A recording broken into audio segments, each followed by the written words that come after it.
Hello, it's Barbara here, your favorite longtime professional home care personal support worker, union steward, and certified member and co-chair of a Joint Health and Safety Committee. Tips, tricks, and tools of the trade. The tool for today will be humor. Humor is an effective weapon if wielded properly. The reason I have it in my toolbox is laughter releases endorphins, and endorphins can help with pain relief, stress reduction, and mood. The number one thing you have to know is your audience, and the second thing, especially my profession, is knowing the situation and what's going on in the surroundings. I have had great success with humor, but there was one time when it fell flat. I'll start with the failure first. This one joke I used in two different situations, and it was successful in one but failed in the other. In the successful one, it was an elderly couple in their late 80s, and they used to playfully bicker all the time. And one day I turned around and said, "Hey, don't make me turn a hose on you kids." And they just dissolved into laughter, and a great time was had by all. In the other instance, again, it was a couple, same situation. We were joking around and having a really good time, being kid-like, something that's rare these days. So they were laughing, and I said, "Oh, I have to go now." I said, "But I'll see you kids tomorrow." And the wife, she called us kids. And the husband didn't take it well. "Don't you call us kids. We're not children, da-da-da." "Oh, I'm very, very sorry. I did not mean anything by it. I just apologize profusely." And I just never used it on them again. That's okay. It's going to happen. I just didn't do it again. Here is a situation where I started the humor, but the patient finished it. I went in to see a patient. My hair was long enough for me to sit on. They had one below the knee amputation. Those are important bits. So I was there for a few times. Then I went to work in another division. When I left that division, I ended up back there. So back in home care, this gentleman ended up on my roster. And I thought, I remember him. Lovely man. Except in the meantime, he'd lost his other leg below the knee. And I had cut my hair to the length you see it now.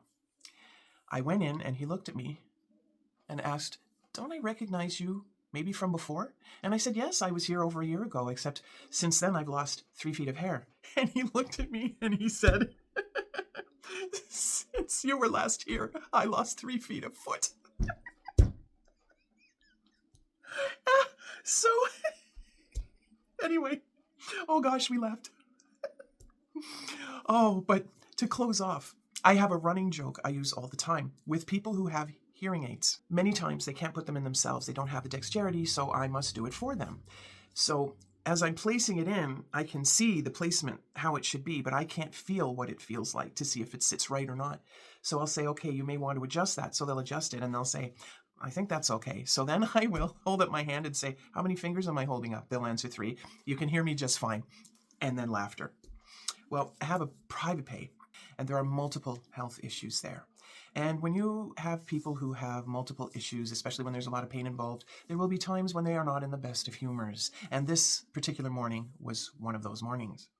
So I went in and I was being extra cautious just because I had to put the hearing aids in. So I placed them and it was the same routine. You may want to adjust them. She said, "I think you've got it." And I said, "Okay, how many fingers am I holding up?" And she looked and she said, 4.